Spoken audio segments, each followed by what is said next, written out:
arrastrando el albo alquicel anudado a la cabeza como una bola de nítida blancura, o el manto purpúreo de aguda capucha, que les daba el aspecto de barbudos frailes rojos.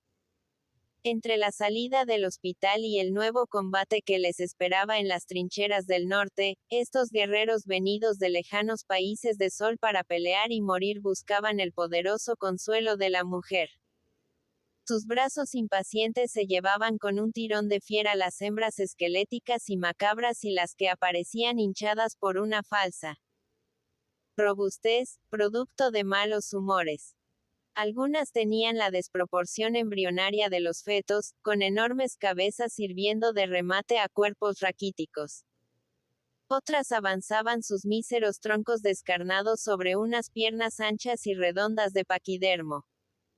Los soldados faltos de dinero miraban con envidia y hambre a las mujeres estacionadas en las puertas. Criaturas de lujo e ilusión, con faldellines orinados llenos de lentejuelas, altas botas y medias amarillas. El capitán iba por las cumbres de estas calles, deteniéndose para apreciar el rudo contraste entre ellas y su vista terminal. Casi todas descendían hasta el puerto viejo, con un reguero de aguas sucias por mitad del arroyo que saltaba de piedra en piedra. Eran obscuras como tubos de telescopio, y al extremo de sus zanjas malolientes, ocupadas por el deforme mujerío, se abría un amplio desgarrón de luz y de azul. Se veían blancos veleros anclados al final de la pendiente, un pedazo de la mina acuática y las casas del muelle opuesto, empequeñecidas por la distancia. En otras aparecía como último plano la montaña de Nuestra Señora de la Guardia, con su basílica puntiaguda y la brillante estatua final, semejante a una llama de oro inmóvil y tortuosa. Algunas veces, un torpedero, al entrar en el puerto viejo, se deslizaba por la boca de una de estas callejuelas sombrías como si pasase por la lente de un anteojo. Al sentirse fatigado el marino por el mal olor y la miseria viciosa de los barrios viejos, volvía al centro de la ciudad, paseando bajo los árboles de las avenidas de Meijan o entre los puestos de flores del Coso Belsunce. Un anochecer, cuando esperaba el tranvía en la Cannabier rodeado de otras personas, volvió la cabeza con el presentimiento de que alguien le estaba contemplando a sus espaldas. Efectivamente, vio a un hombre detrás de él en el borde de la acera, un señor elegantemente vestido, completamente afeitado, que parecía por su aspecto un inglés cuidadoso de su persona. Este gentleman acababa de detenerse a impulsos de la sorpresa, como si hubiese reconocido a Ferragut. Se cruzaron las miradas de los dos, sin que esto despertase eco alguno en la memoria del capitán. No podía recordar a este hombre. Casi estaba seguro de no haberlo visto nunca. Su rostro afeitado, sus ojos de un gris metálico, su tiesura elegante, no decían nada a su memoria. Tal vez el desconocido sufría una equivocación. Así debía ser, a juzgar por la prontitud con que separó su mirada de la de Ferragut, alejándose apresuradamente. El capitán no dio importancia a este encuentro. Lo había olvidado ya al subir al tranvía, pero minutos después resurgió en su memoria, bajo una nueva luz. El rostro del inglés se presentaba en su imaginación con un relieve distinto al de la realidad. Lo veía más claramente que al resplandor algo mortecino de los reverberos de la Cannabier. Pasaba con indiferencia sobre sus rasgos fisonómicos. En realidad, los había contemplado por primera vez. Pero los ojos. Él conocía perfectamente aquellos ojos. Se habían cruzado muchas veces con los suyos. ¿Dónde? ¿Cuándo? Le acompañó hasta su buque el recuerdo de este hombre como una obsesión, sin lograr que su memoria diese una respuesta a sus preguntas. Luego, al verse en la cámara de popa con Tony y el tercer oficial, volvió a olvidarlo. En los días sucesivos, al bajar a tierra, su memoria experimentaba invariablemente el mismo fenómeno. Iba el capitán por la ciudad, sin acordarse de aquel individuo, pero al entrar en la Cannabier surgía inmediatamente en su cerebro dicho recuerdo, seguido de una ansiedad inexplicable. ¿Dónde estará ahora mi inglés? Pensaba. ¿Dónde le he visto antes? Porque es indudable que nos conocemos. Miraba curiosamente, a partir de este instante, a todos los transeúntes, y a veces apresuraba el paso para examinar a algunos que se le asemejaban por la espalda. Una tarde creyó reconocerlo en un carruaje de alquiler cuyo caballo marchaba a vivo trote por la avenida del Prado. Pero cuando quiso seguirle, el vehículo había desaparecido en una calle inmediata. Transcurrieron los días, y el capitán olvidó definitivamente este encuentro. Otros asuntos más reales e inmediatos le preocupaban. Su buque estaba listo. Iban a enviarle a Inglaterra para cargar municiones destinadas al ejército de Oriente. La mañana de su partida bajó a tierra sin deseos de llegar al centro de la ciudad. En una calle de los Docks había una barbería frecuentada por los capitanes españoles. La charla pintoresca del barbero, nacido en Cartagena, las láminas de colores fijas en la pared representando corridas de toros, los periódicos de Madrid olvidados en los divanes de hule y una guitarra en un rincón, hacían de esta tienda un pedazo de España para los vagabundos del Mediterráneo. Ferragut, antes de partir, quiso entregar sus barbas al tijereteo del verboso maestro. Cuando, pasada una hora, pudo salir de la barbería, arrancándose a las interminables despedidas del dueño, siguió una amplia calle entre dos filas de docks, solitaria y silenciosa. Las puertas corredizas de acero estaban cerradas y selladas. Los almacenes, vacíos y sonoros como naves de catedral, exhalaban aún los fuertes olores de los géneros que habían guardado en tiempo de paz. Vainilla, canela, rollos de cuero, nitratos y fosfatos para abonos químicos. No vio en toda la calle más que un hombre que venía hacia él dando la espalda a la dársena. Entre las dos largas paredes de ladrillo surgía el muelle en el fondo, con montañas de mercancías, escuadras de cargadores negros, vagones y carros. Más ala estaban los cascos de los buques, sustentando un bosque de palos y chimeneas, y en último término la muralla amarilla del malecón exterior y el cielo recién lavado por la lluvia, con un rebaño de nubecillas blancas y plácidas como sedosos carneros. El hombre que volvía del puerto y caminaba con los ojos fijos en Ferragut se detuvo de pronto, y girando sobre sus talones volvió hacia el muelle. Este movimiento despertó la curiosidad del capitán, aguzando sus sentidos. Repentinamente tuvo el presentimiento de que este transeúnte era su inglés. Iba vestido de otro modo, con menos elegancia. Solo podía ver su espalda alejándose rápidamente, pero su instinto fue en este momento superior a sus ojos. No necesitaba mirar. Era el inglés.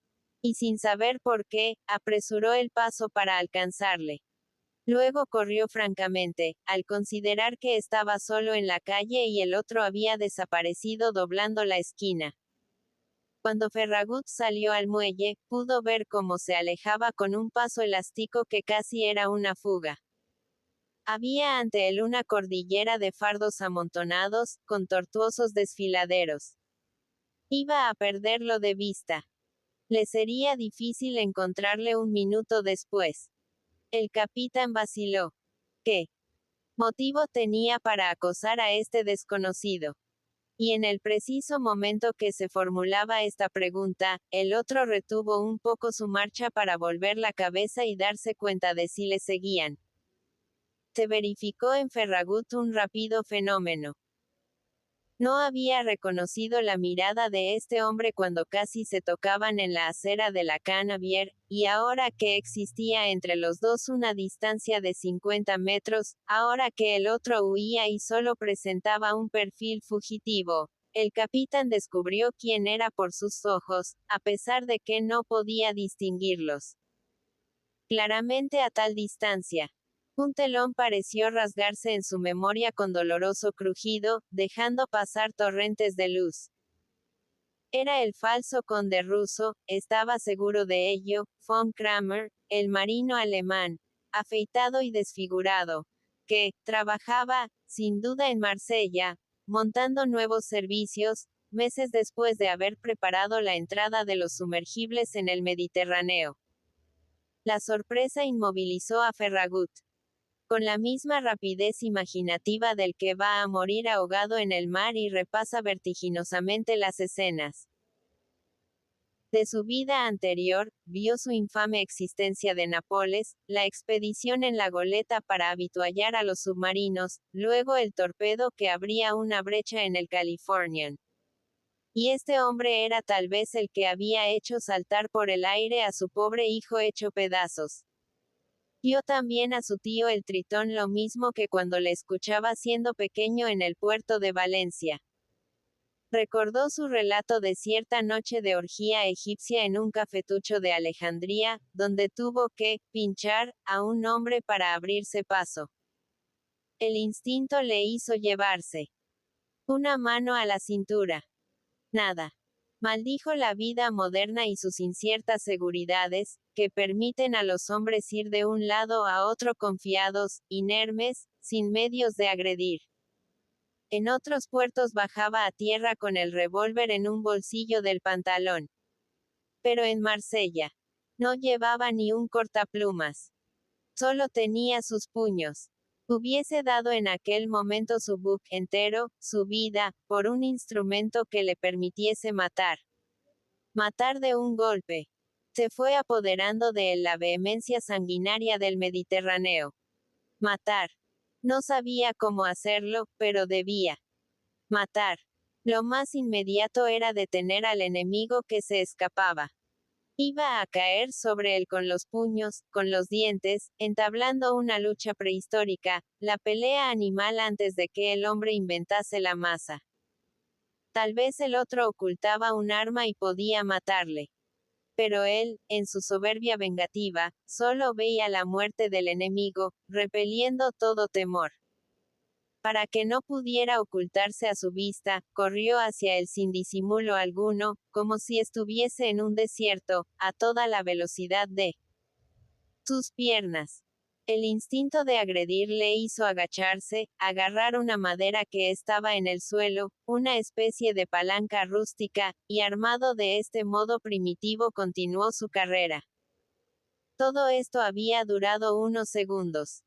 El otro, al notar la hostil persecución, corrió francamente a su vez, desapareciendo entre las colinas de fardos. El capitán vio confusamente que unas sombras saltaban en torno de él cortándole el paso.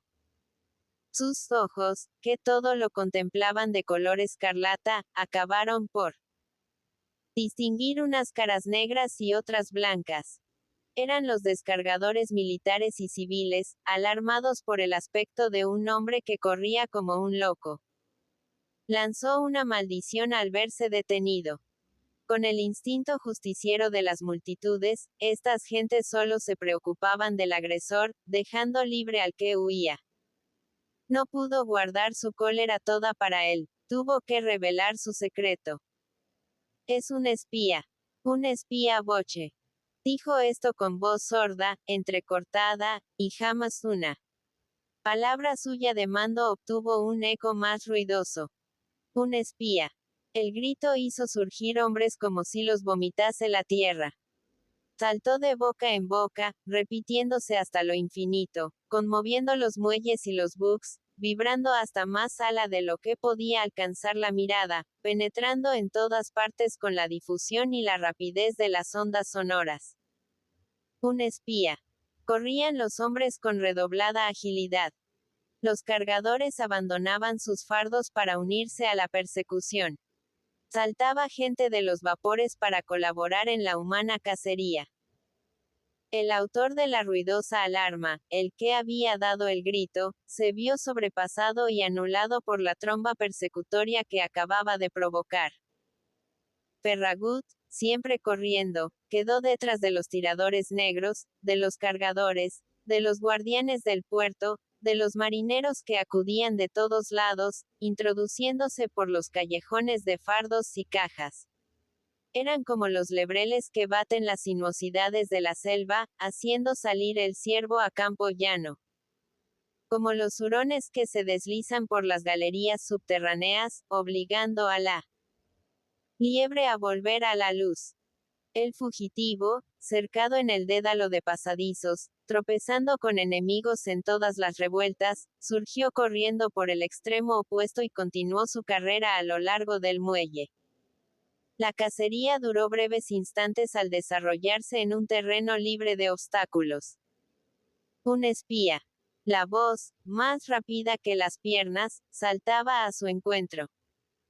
Los gritos de los perseguidores avisaban a las gentes que seguían trabajando a lo lejos, sin comprender la alarma.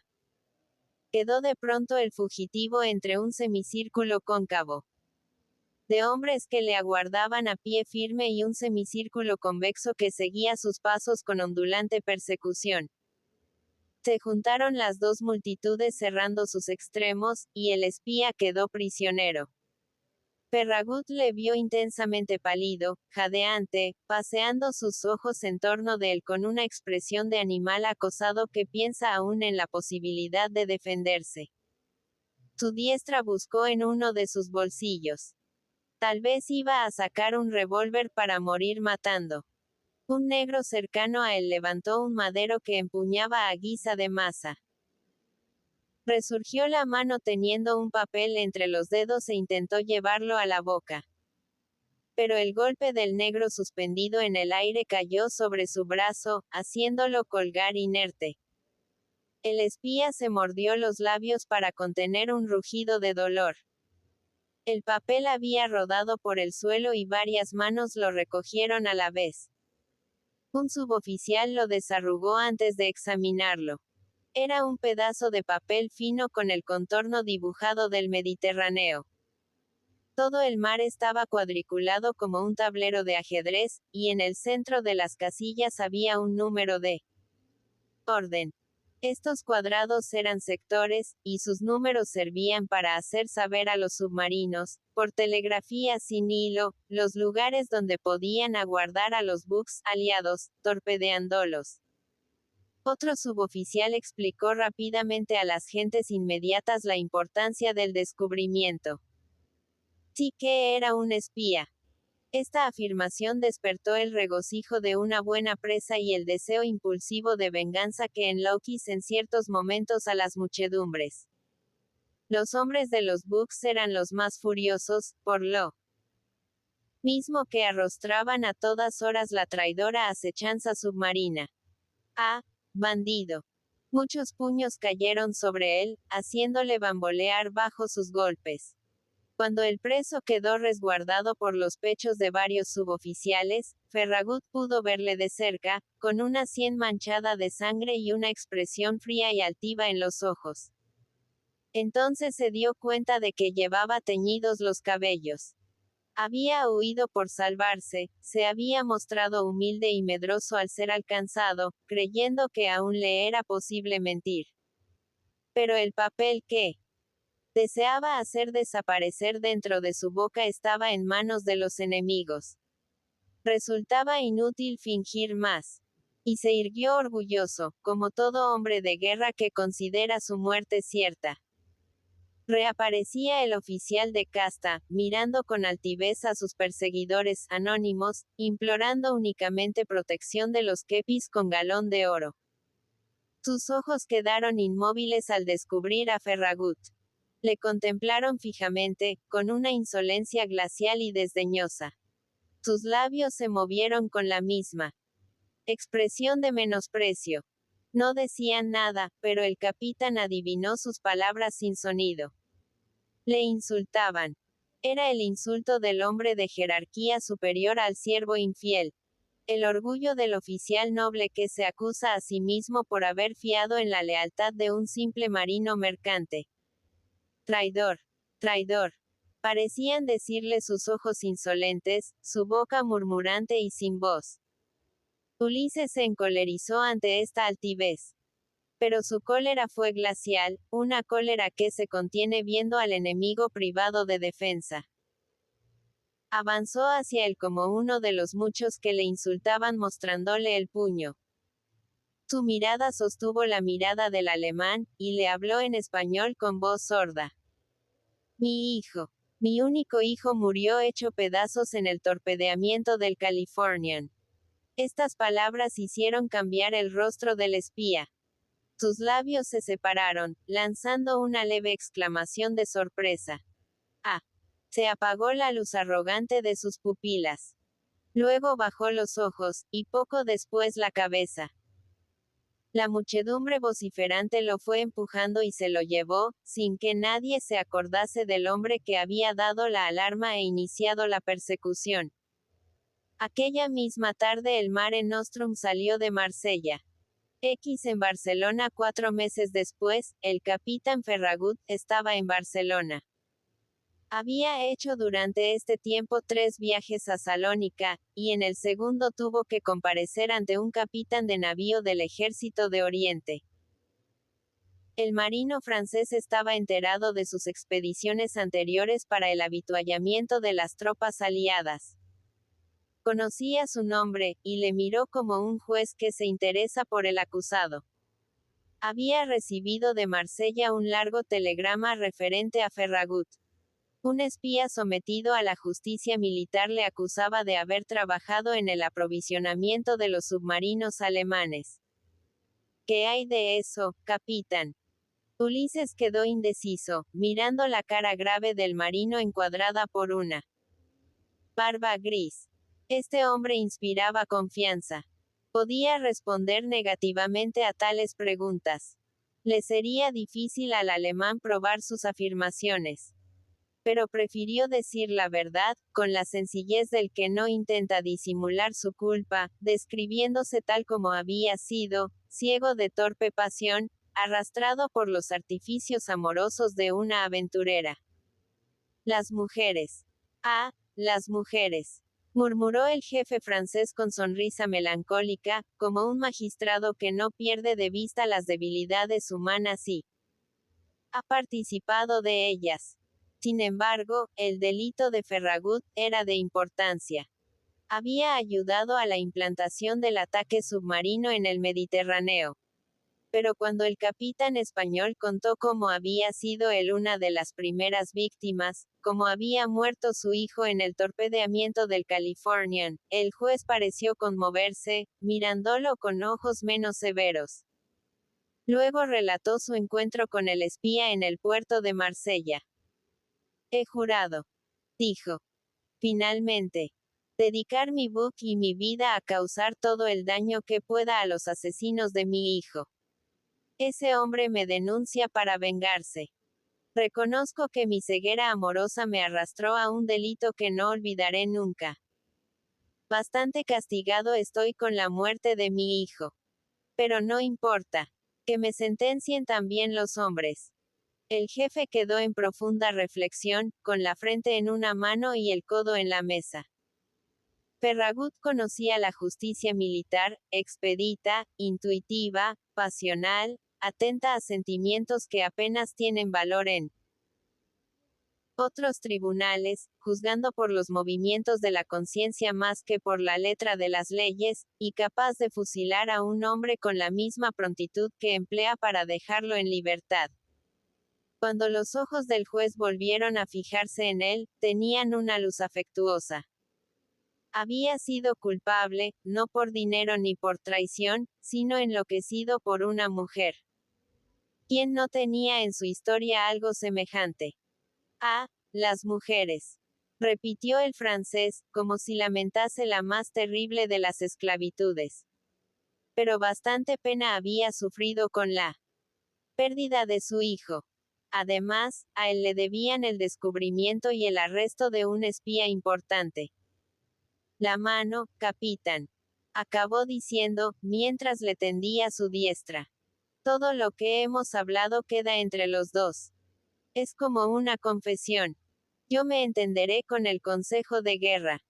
Siga usted prestando sus servicios a nuestra causa. Y Ferragut no se vio inquietado más por el asunto de Marsella. Tal vez le vigilaban discretamente y no le perdían de vista hasta convencerse de su completa inocencia.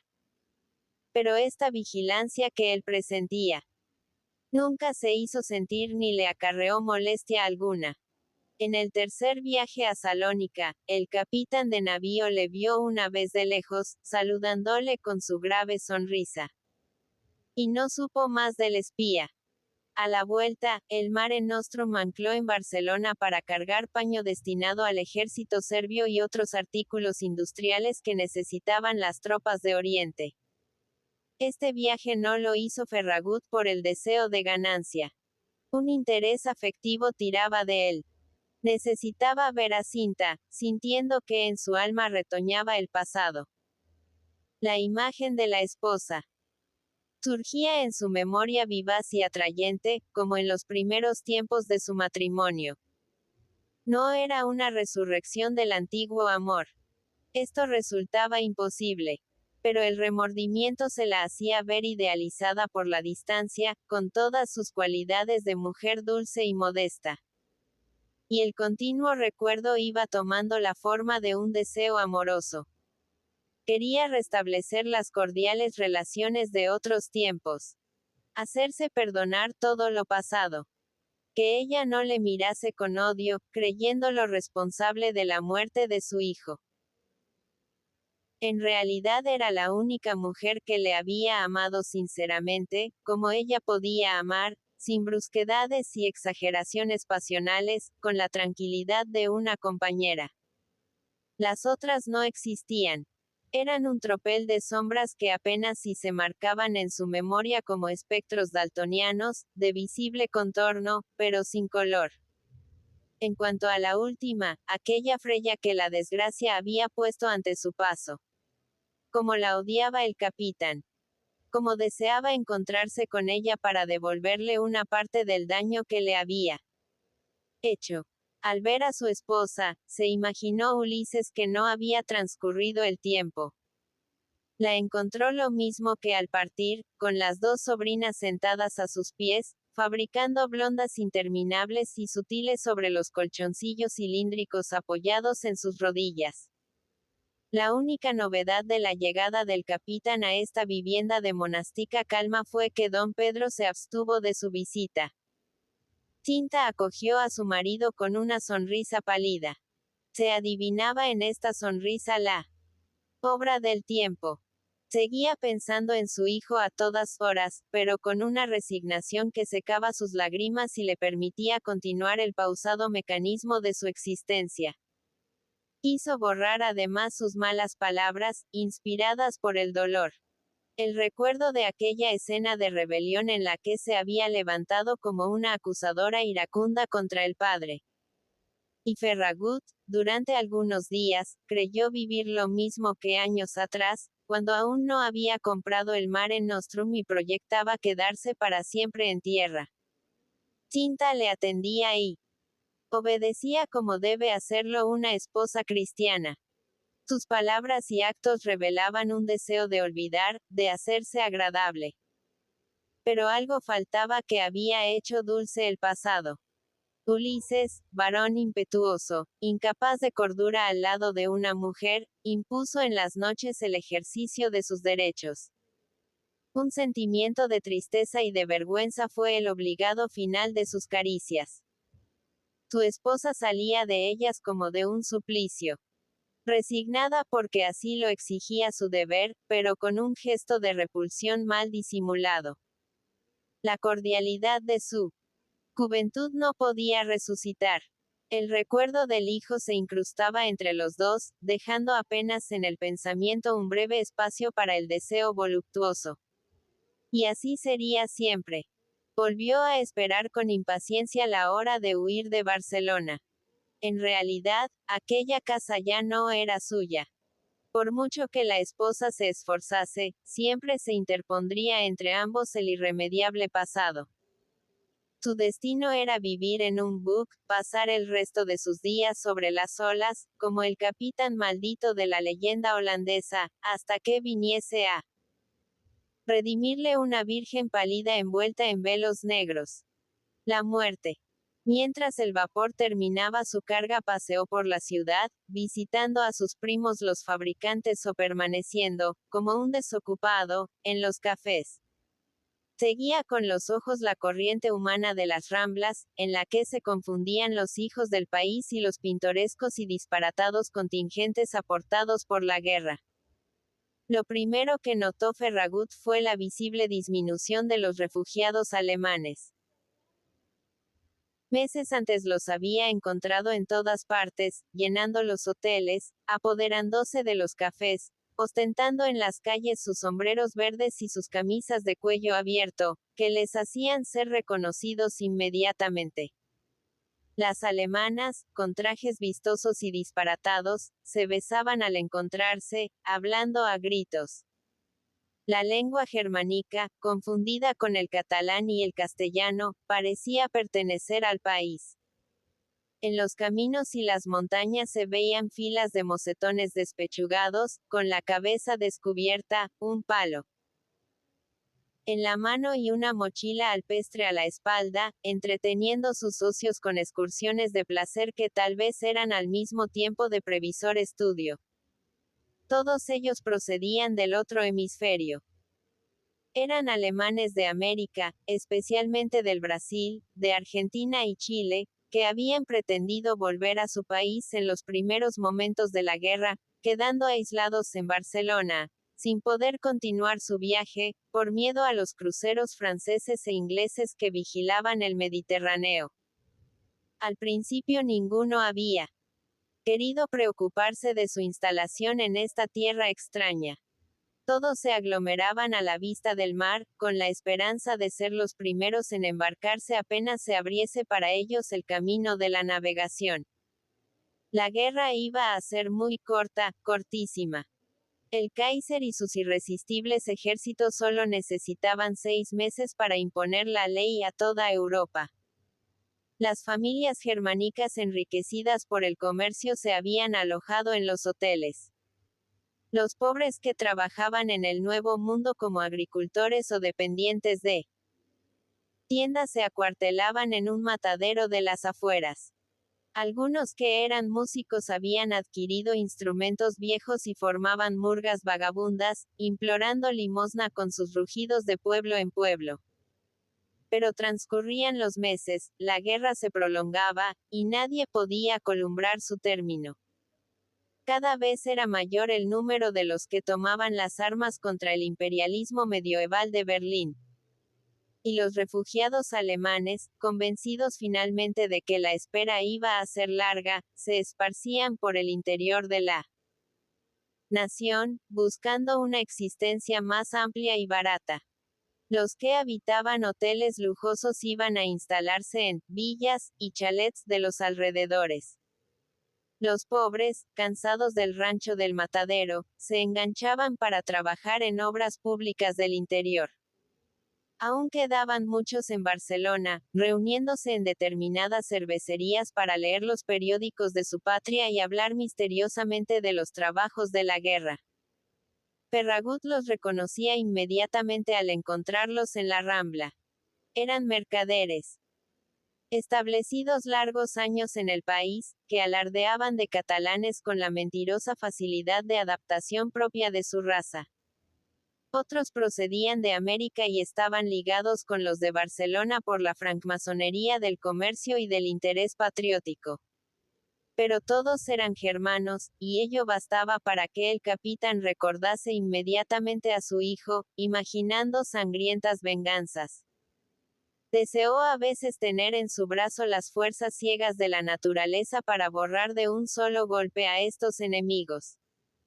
Le molestaba verlos instalados en su tierra, tener que pasar junto a ellos diariamente, sin protesta y sin agresión, respetándolos porque así lo exigían las leyes. Gustaba en las mañanas de circular por la Rambla ante los puestos de las floristas. Podía pasearse entre dos muros de flores recién cortadas que guardaban aún en sus corolas el rocío del amanecer. Cada mesa de hierro era una pirámide con todas las tintas del iris y todas las fragancias que puede elaborar la tierra. Empezaba la buena estación. Los árboles añosos de la Rambla se cubrían de hojas, y en sus frondas nacientes chillaban miles de pájaros con la tenacidad ensordecedora de las cigarras, persiguiéndose de tronco en tronco, dejando caer sobre la muchedumbre que circulaba por abajo el olvido casi líquido de sus flojos intestinos. El capitán, mirando a las señoras con mantilla que llegaban en busca de un ramo, creía percibir el perfume de su carne matinal recién salida del sueño y refrescada por este ambiente de jardín. En Ferragut, el deseo de la mujer predominaba sobre todas las emociones. Ninguna situación, por angustiosa que fuese, le dejaba insensible a los atractivos femeninos. Una mañana, avanzando lentamente entre la muchedumbre, notó que le seguía una mujer. Varias veces le cortó el paso sonriéndole, buscando un pretexto para entablar conversación. Tal insistencia no podía enorgullecerle.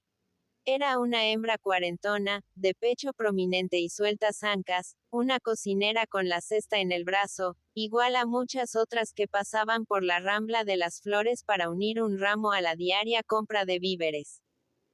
Al darse cuenta de que el marino no se conmovía con sus sonrisas y las miradas de sus ojos claros, se plantó ante él, hablándole en catalán. Es usted, y perdone, un capitán de barco al que llaman Don Ulises. Se entabló la conversación. La cocinera, convencida de que era él, siguió hablando con sonriente misterio. Una señora muy hermosa deseaba verle. Y le dio las señas de una torre, situada al pie del Tibidabo, en una barriada de reciente construcción.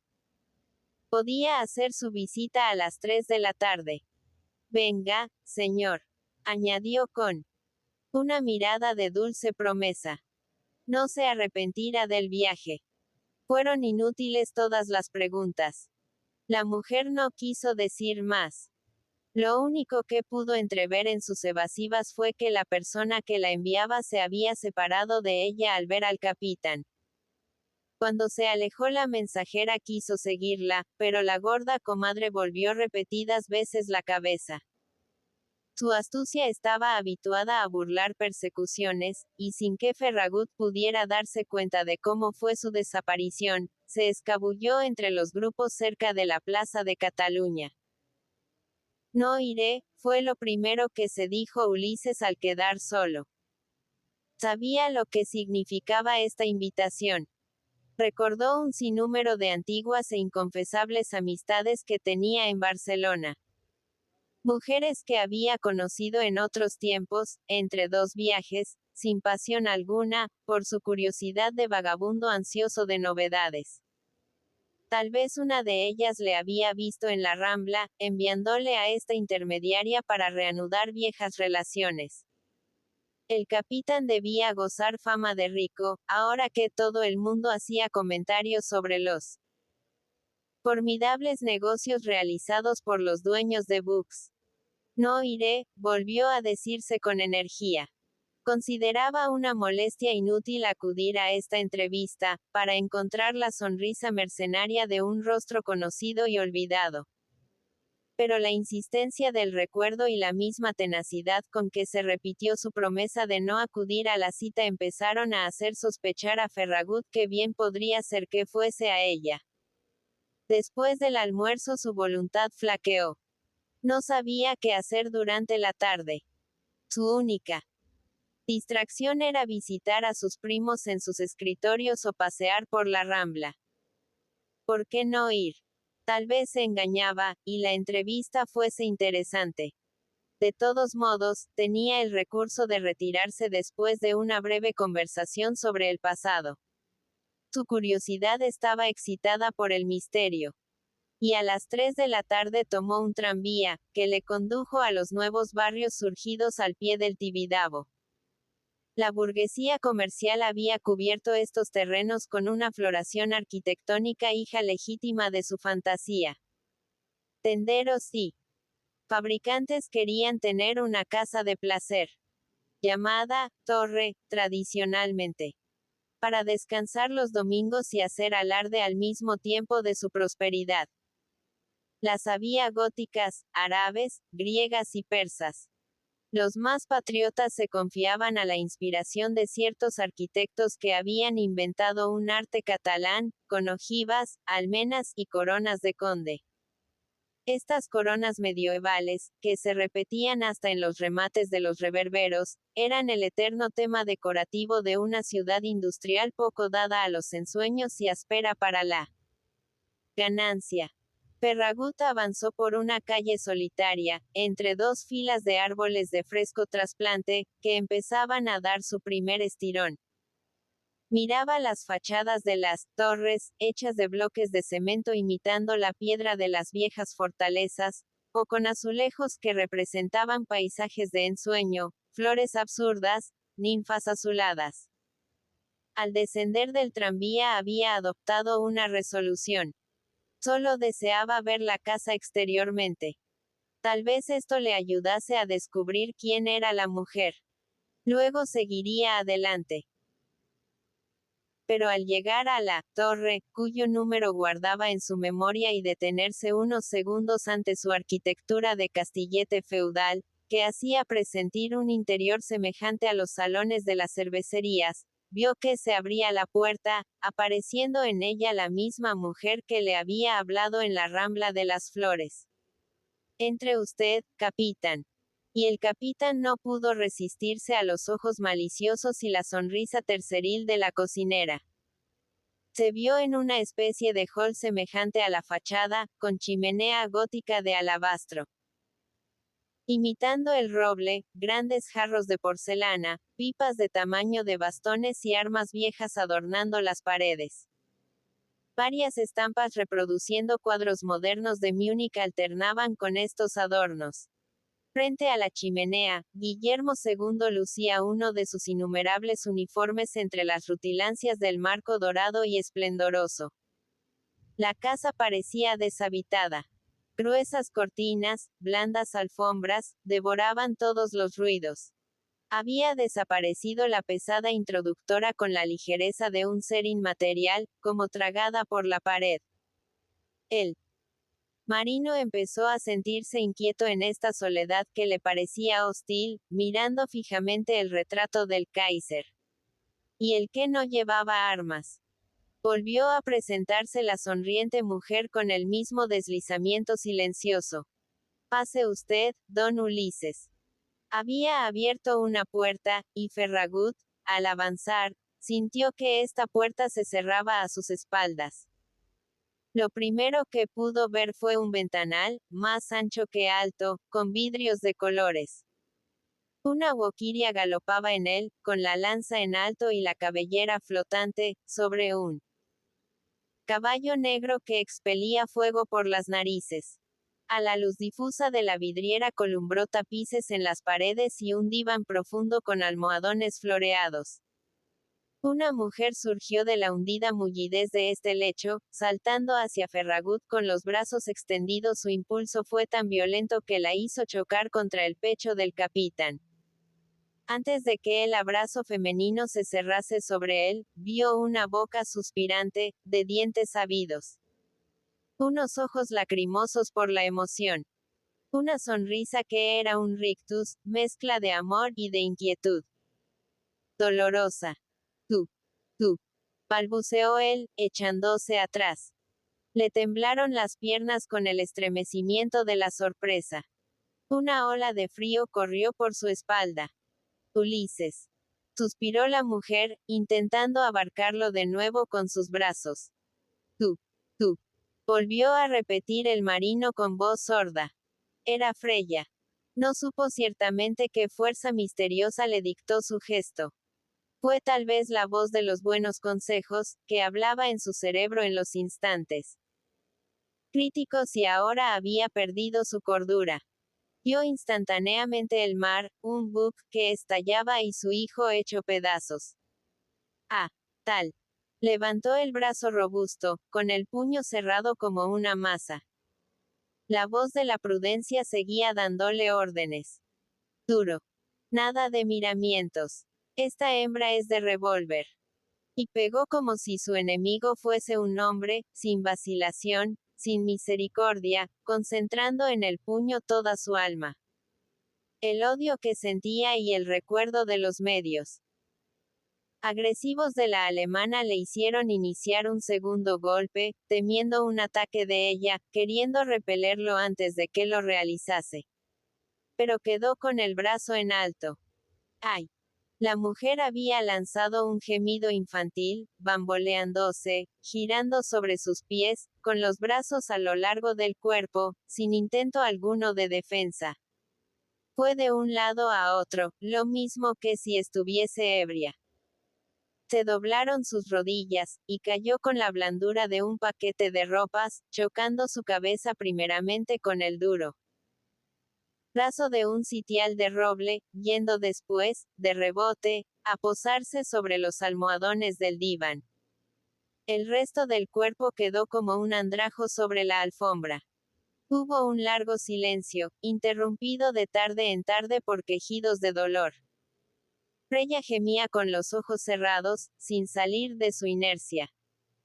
El marino, ceñudo, ajado por la cólera, con una fealdad trágica, siguió inmóvil, mirando torvamente a la hembra caída. Estaba satisfecho de su brutalidad. Había sido un desahogo oportuno. Respiraba mejor. Al mismo tiempo sentía vergüenza. ¿Qué has hecho, cobarde? Por primera vez en su existencia había pegado a una mujer. Se llevó su diestra dolorida a la altura de los ojos. Uno de sus dedos sangraba. Tal vez se había enganchado en los pendientes de ella. Tal vez se había rasgado en un alfiler perdido en su pecho. Chupó la sangre del profundo arañazo y luego olvidó esta herida, para seguir contemplando el cuerpo tendido a sus pies. Poco a poco se habituó a la luz difusa de la habitación. Veía ya todos los objetos. Claramente. Sus ojos abarcaron a Freya con una mirada en la que se confundían el odio y el remordimiento. La cabeza, hundida en el cojín, presentaba un perfil doloroso. Parecía mucho más vieja, como si su edad se hubiese doblado con las lágrimas. El golpe brutal había hecho huir con fúnebre aleteo su frescura y su maravillosa juventud. Sus ojos entreabiertos tenían una aureola de momentáneas arrugas. La nariz había tomado el lívido afilamiento de los moribundos. El casco de sus cabellos, roto bajo el puñetazo, se esparcía en mallas doradas y ondulantes. Algo negro serpenteaba formando hilillos sobre la seda del almohadón. Era sangre que corría un breve trecho entre las flores heráldicas del bordado. Sangre que manaba de la sien oculta, para ser bebida por la sequedad del blando relleno. Ferragut, al hacer este descubrimiento, sintió aumentarse su confusión. Dio un paso sobre el cuerpo tendido, buscando la puerta. ¿Por qué continuaba allí? Todo lo que debía hacer ya estaba hecho, todo lo que podían decirse ya estaba dicho. No te vayas, Ulises. Suspiró una voz doliente. Óyeme. Se trata de tu vida. El miedo a que él huyese la hizo incorporarse con dolorosos gemidos, y este movimiento aceleró la salida de su sangre. El almohadón continuó abrevándose como un prado que tiene sed. Una piedad irresistible, igual a la que podía sentir por una desconocida abandonada en mitad de la calle, hizo retroceder al marino. Sus ojos se fijaron en un alto tubo de cristal que subía desde el suelo con la boca repleta de flores.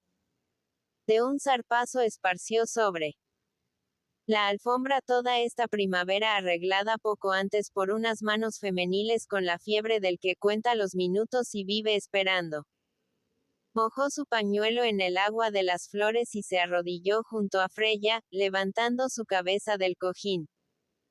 Ella se dejó lavar la herida con un abandono de criatura enferma, fijando en su agresor unos ojos implorantes, que se abrían enteros por primera vez. Cuando la sangre cesó de surgir, formándose en la sien una mancha roja de coágulo, Ferragut intentó levantarla. No, déjame así, murmuró. Ella. Prefiero estar a tus pies. Soy tu esclava. Tu cosa. Pégame más, si eso calma tu cólera. Quiso afirmar su humildad avanzando hacia él los labios con un beso tímido, de sierva agradecida. Ah, no. No. Ulises, para huir de esta caricia, se puso de pie con violencia. Sintió otra vez odio contra la mujer que recobraba poco a poco sus sentidos. Al cesar el chorreo de la sangre se había extinguido su compasión. Ella, adivinando sus pensamientos, sintió la necesidad de hablar. Haz de mí lo que quieras. No me quejaré. Tú eres el primer hombre que me ha pegado. Y no me he defendido. No me defenderé aunque vuelvas a golpearme. De ser otro, habría contestado a la agresión. Pero tú, te he hecho tanto daño. Calló unos momentos. Estaba arrodillada ante él en actitud suplicante, con el cuerpo descansando sobre los talones. Tendía los brazos al hablar con una voz doliente y monótona, igual a la de los espectros en las apariciones de teatro. He vacilado mucho antes de verte. Continuó. Temía tu cólera. Estaba segura que en el primer momento te dejarías arrastrar por tu carácter, y me daba miedo la entrevista. Te he espiado desde que supe que estabas en Barcelona. He aguardado cerca de tu casa. Muchas veces te he visto a la puerta de un café y he tomado la pluma para escribirte. Pero temí que no acudieras al conocer mi letra, o que despreciaras una carta de otra mano. Esta mañana, en la Rambla, no pude contenerme por más tiempo, y te envié a esa mujer, y he pasado unas horas crueles sospechando que no vendrías. Al fin te veo, y nada me importan tus violencias. Gracias, muchas gracias por haber venido. Ferragut permaneció inmóvil, con la mirada perdida, como si no oyese su voz. Necesitaba verte. Siguió diciendo ella. Se trata de tu existencia. Te has colocado enfrente de un poder inmenso que puede aplastarte. Tu pérdida está decidida. Eres un hombre solo, y desafías, sin saberlo, a una organización grande como el mundo. El golpe aún no ha caído sobre ti, pero caerá de un momento a otro. Tal vez hoy mismo. Yo no puedo saberlo todo. Por esto necesitaba verte, para que te pongas a la defensiva, para que huyas si es preciso. El capitán levantó los hombros sonriendo con desprecio, como siempre que le hablaban de peligros aconsejándole prudencia. Además, no creía nada de aquella mujer. Mentira. Dijo sordamente. Todo mentira. No, Ulises. Óyeme. Tú no sabes el interés que me inspiras. Eres el único hombre que he amado. No sonrías así. Me da miedo tu incredulidad. El remordimiento va unido a mi pobre amor. Te he hecho tanto daño. Odio a los hombres, ansío causarles todo el mal que pueda, pero existe una excepción. Tú. Todos mis deseos de felicidad son para ti. Mis ensueños sobre el porvenir tienen siempre como centro tu persona. Quieres que permanezca indiferente al verte en peligro. No, no miento. Todo lo que te diga esta tarde es la verdad. Ya no podré mentirte nunca. Bastante me pesan mis artificios y embustes que te atrajeron la desgracia. Vuelve a pegarme. Trátame como a la peor de las mujeres, pero cree cuanto yo te diga. Sigue mis consejos. Continuó el marino en su actitud de indiferencia y menosprecio. Las manos le temblaban, impacientes. Iba a marcharse. No quería oírla más. Le había buscado para infundirle miedo con sus peligros imaginarios. ¿Qué has hecho, Ulises? ¿Qué has hecho? Siguió diciendo Freya con desesperación. Sabía todo lo ocurrido en el puerto de Marsella, e igualmente lo sabían los infinitos agentes que trabajaban por la mayor gloria de Alemania. El marino von Kramer, desde su encierro, había hecho conocer el nombre de su delator. Ella se lamentó de la franqueza vehemente del capitán. Comprendo tu odio. No puedes olvidar el torpedeamiento del Californian. Pero debías haber denunciado a von Kramer anónimamente, sin que él supiese de quién partía la acusación. Has procedido como un loco, como un meridional. Eres un carácter arrebatado que no teme el mañana. Ulises hizo un gesto de desprecio. Él no gustaba de tapujos y traiciones. Su procedimiento era el mejor. Lo único que lamentaba era que este asesino del mar viviese aún. No haber podido matarlo por su propia mano. Tal vez no vive ya, prosiguió ella. El Consejo de Guerra lo ha condenado a muerte. Ignoramos si la sentencia se ha cumplido. Pero lo van a fusilar de un momento a otro, y todos en nuestro mundo saben que eres tú el verdadero autor de su desgracia. Se asustaba al pensar en él. Odio acumulado por este hecho y en la próxima venganza. El nombre de Ferragut era objeto en Berlín de una atención especial. En todas las naciones de la tierra lo repetían en aquellos momentos los batallones civiles de hombres y mujeres encargados de trabajar por el triunfo germánico. Los comandantes de los submarinos se pasaban informes acerca de su buque y su persona.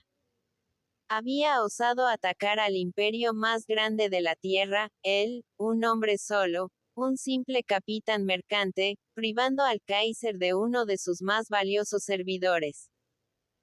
¿Qué has hecho, Ulises? ¿Qué has hecho? Dijo otra vez. Y Ferragut acabó por reconocer en esta voz un verdadero interés por su persona, un miedo enorme ante los peligros de que le creía amenazado. Aquí mismo, en tu país, te alcanzará su venganza. Huye. No sé a dónde podrás ir para verte libre de ellos. Pero créeme. Huye. El marino salió de su despectiva indiferencia. La cólera dio un brillo hostil a su mirada. Se indignó al pensar que aquellos extranjeros podían perseguirle en su patria. Era como si le atacasen dentro de su mismo hogar. El orgullo nacional aumentó su cólera. Que vengan, dijo. Me gustaría verlos hoy mismo. Y miró en torno, cerrando los puños, como si fuesen a surgir de las paredes estos adversarios innumerables y desconocidos. También a mí empiezan a considerarme como a una enemiga. Continuó la mujer. No me lo dicen, porque entre nosotros es cosa corriente ocultar los pensamientos. Pero lo adivino en la frialdad que me rodea. La doctora sabe que te amo lo mismo que antes, a pesar de la cólera que ella siente contra ti. Los otros hablan de tu traición, y yo protesto, porque no puedo tolerar esta mentira. ¿Por qué traidor? Tú no eres de los nuestros. Tú eres un padre que ansía vengarse. Los traidores somos todos nosotros. Yo, que te compliqué en una aventura fatal. Ellos, que me empujaron hacia ti para aprovechar tus servicios. La vida en Nápoles resurgía en su memoria, y sintió la necesidad de explicar sus actos. Tú no has podido comprenderme. Ignorabas la verdad.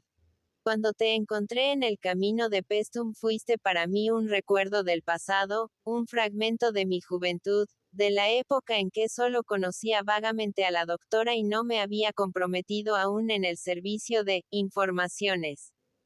Al principio me entretuvo tu entusiasmo amoroso.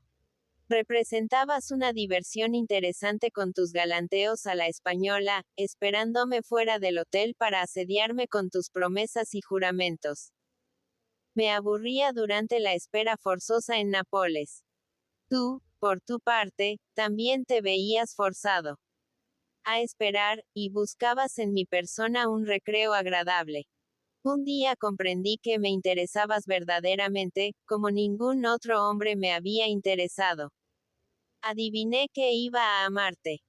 Mentira. Mentira. Murmuró la voz de Ferragut descendiendo rencorosa hasta la mujer. Di lo que quieras, pero así fue. Amamos según el lugar y el momento.